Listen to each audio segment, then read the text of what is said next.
other year, under penalty of perjury, that he attended ethics training on the reporting of gifts.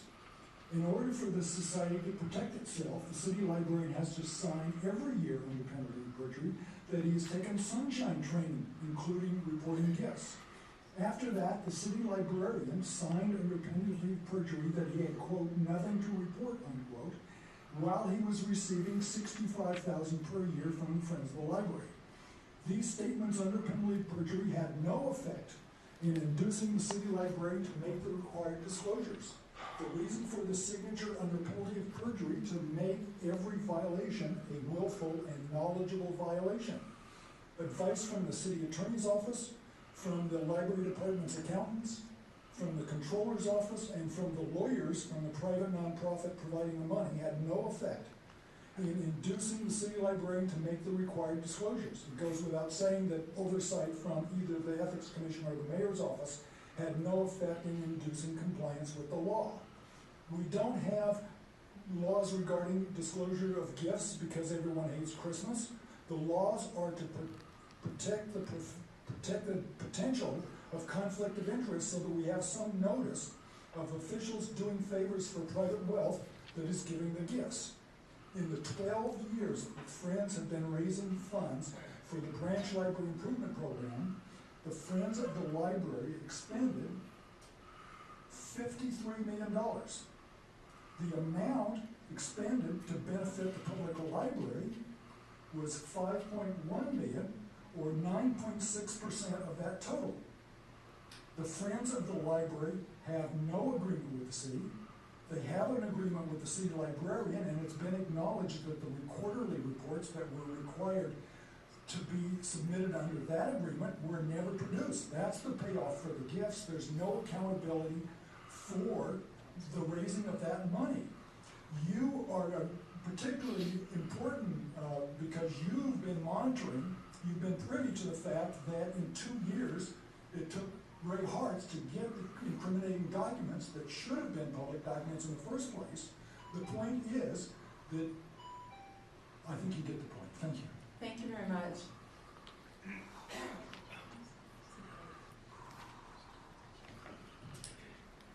According to the Brown Act, no action or discussion shall be undertaken on any item not appearing on the posted agenda, except that members of the legislative body or its staff may briefly respond to statements made or questions posed by persons exercising their public testimony rights under this law. So, some of you will recall that 2 months ago, referred a case I had, a complaint I had for enforcement to the Ethics Commission.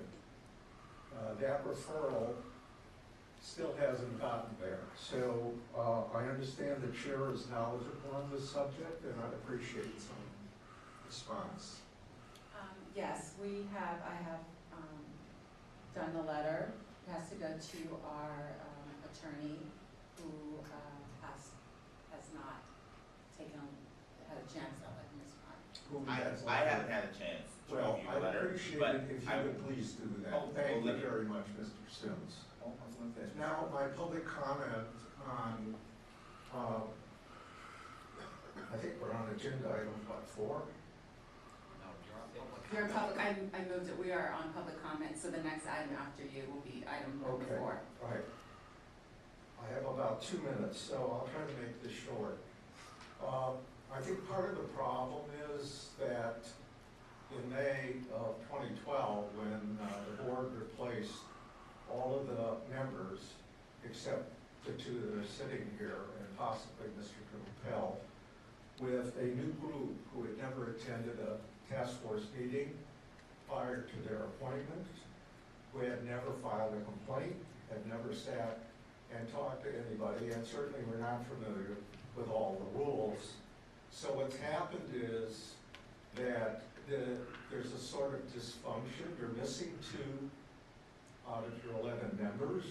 You made no effort to get the board to fill those seats, so you're doing more work. And as a result, you have a very slow-moving train with a lot of baggage to carry. It's also been made pretty clear in my dealings with some of the departments and agencies that they now know what's going on here in ethics, which is between the two policy bodies, there's almost no action to move Sunshine forward. And that's why I had to file a lawsuit, because it was clear to me that the referral would never, even if it got to ethics, nothing would happen to it. So I think it's important that those of you who actually probably didn't want to serve on the task force but were asked to, hopefully will develop the passion that all of us who've been here and done this have. Thank you. Thank you. I'd like to make one comment, Mr. Grossman, just for your own information.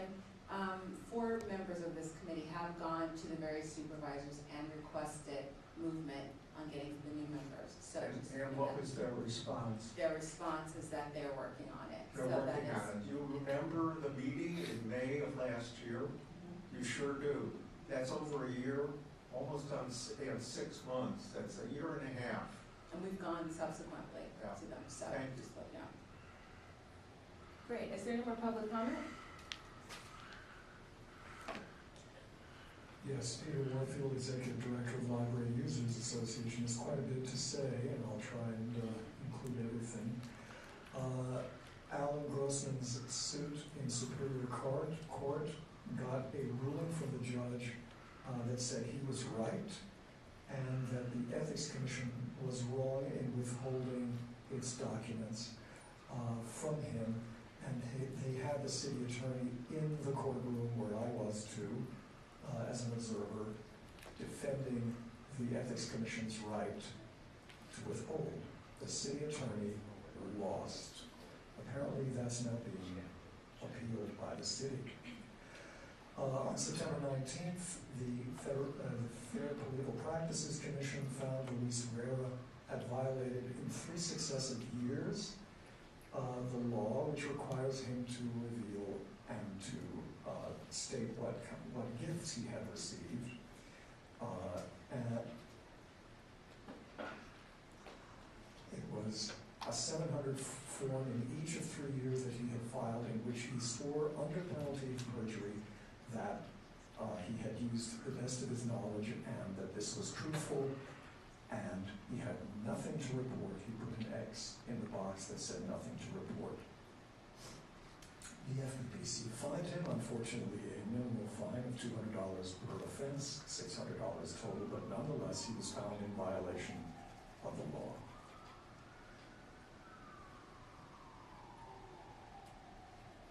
Ray Hartz appeared before the Board of Supervisors on October 22nd and was taken out in shackles. A shocking experience which I recommend you watch during public comment for that meeting. There may be more to be said about that later, but that was pretty shocking. I want to make some suggestions with respect to your future activities. I think you really need to be serious about dealing with repeat violations, whether within a department or amongst departments. Otherwise, you'll be endlessly sort of smacking at mice or cockroaches. Rather than saying there's an infestation. In connection with that, it would be useful for you to send out things that you, such as you have sent before, which is basically an all points bulletin to the department saying you've determined that such and such is a practice or an habitual violation. This is your decision about that, and this is what you expect in the future, and if anybody violates it, they're going to fast get a violation. I also think you might consider changes to provide earlier distribution of your agenda packets. You've got 327 pages this time. I don't think 3 days is sufficient. 3 minutes, thank you very much, should be for every public comment here. Hello, once again, my name is Jason Grant-Garza, and I'm here because, the chair afforded Mr. Grossman a response to his question, and I hope that you do the same with me. As I stated earlier, I have informed the SOTF of a hearing request on 9/26. Will I get a response from these people, or will I have to be here next month again to continue to prove how the system is rigged to fail because I have not even had an acknowledgement of that receipt or anything else? Do your policies work, madam? And if so, what is the accountability of not having performed correctly? Will I or will I not receive, what I was supposed to have received in this requested hearing request? The administrator said there was 15 filed in September. Well, excuse me, I had 2 more that were filed in September that apparently nobody's responded to. Interesting, isn't it? Subterfuge, delay. Well, when I talk about this isn't the first time this has happened about the 45-day rule. I have got voluminous amounts of paperwork regarding these issues from 10 years ago, 5 years ago. Nothing changes. You guys all change. New players. The same crappy, lousy, unaccountable system continues. Now, I would like to know as a citizen what I have done wrong by following what was supposedly in Sunshine, what was supposedly my right, and yet being treated without dignity, without respect, without even an acknowledgement. Because everything was emailed, and trust me, I have the documentation. So how can you judge anybody else when you can't even live within your own rules? To me, that is beyond hypocritical. And as I've stated before, will I have to be in here next month again pointing out that I still haven't been answered?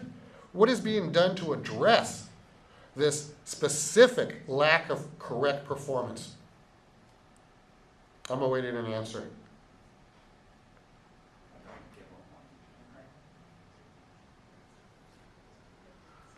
Deer in the headlights, folks. I'm awaiting an answer.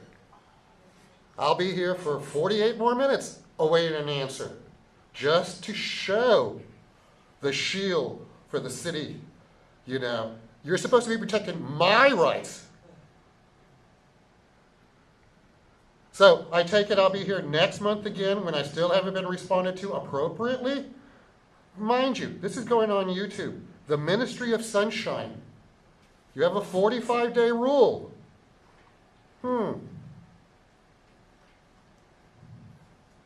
17 more seconds for an answer. You sure you guys don't want to do the right thing? Thank you. Your silence speaks abundantly as to the rigged methodology, the lack of humanity, and the fact that this is the Ministry of Sunshine with no sunshine. Is there any more public comment? If not, public comment is closed. I would like to go to the next item on the agenda. Folks, that shows you the rigged methodology. They would not even answer the appropriate question. No, 4. And mind you, the disability person is here. I'm sorry. Item number 4, file number 12058, compliance and amendment. I can stand. Has referred file number. Oh, I can't? Now I'm being told I can't talk. File number 12058, Dominic Manucci against Restoration Park Foundation failing to provide records requested pertaining to Berkeley contracts. Great. I'd like to ask Member Washburn to kind of update us on this case before we ask the parties to come up. Let's listen before compliance amendment. All right, compliance and amendments follow-up, we did a follow-up on this matter in July, our July 16 meeting. Heard from the complainant and from Ms. Gong representing Rec and Clark. Well, folks, I'm now leaving. I believe I have shown you the hypocrisy, the fact that they will sit in judgment while not performing correctly per their own policies and their own rules. I think you heard Mr. Hartz, Mr. Grossman, everyone else. I think that if you look on YouTube, you will also see my prior Ministry of Sunshine videos showing, of course, naturally the nuclear winter and how nobody addressed it. You do everything right, you follow the procedures, they're not accountable, they don't respond, and somehow it's still your problem. You notice that I gave them ample time to respond, as they had to Mr. Grossman, about how this is set up and why it doesn't work and why I've had no response. I believe you've seen what I consider inhumanity, which I would consider terroristic tactics used against me by not answering, psychological abuse, bait and switch. This is what we do, but we don't. However, the games are rampant here at City Hall and with every agency. So, we will continue to videotape and we will continue to show. Now, mind you, these were the IDRs that I sent out. And trust me, you'll be hearing much more about it, because if you've looked at the videos regarding San Francisco General and the denial of my medical records having correctly asked under HIPAA law, you will note that I will continue not only to tell the truth, but to show you not only the rigged methodology, the inhumanity, the lack of professionalism, the lack of ethics, and basic civility. You judge. Figure it out. Learn the games and learn that, there is no hope. Because in order to have hope, you have to have other humans who are willing to do the right thing.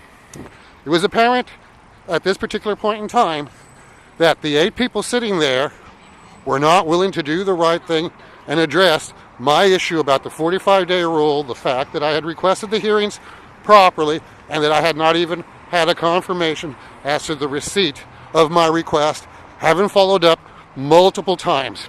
I have that paperwork, as I think you guys are beginning to learn quite clearly not only why I keep the paperwork, but also why I videotape. In a land of deceit, telling the truth becomes a revolutionary item. I believe that was said by George Orwell. It's amazing to me how, these people can sit up there and claim under sunshine to be looking out for other people when they themselves cannot even answer for their own rigged methodology and incorrect procedure, which does not follow what they have set. As I stated to the chair, the term hypocrite comes to mind when they sit in judgment of others not performing correctly, and yet they do not either, and they do not account, they do not respond. And, if I had to guess, I would venture to say that you'll see me next month standing in front of them asking the same things, as of course naturally the IDR, which was supposed to be filled within 24 hours, will continue to go unabated, and the rigged methodology will continue to show just all the inhumanity. Shall we see? Shall we see? Keep watching the videos, keep learning, and keep realizing that there is no hope. Not even at the Ministry of Sunshine, where everything is covered up, obscured, misinterpreted, and of course, misspoken. Thank you.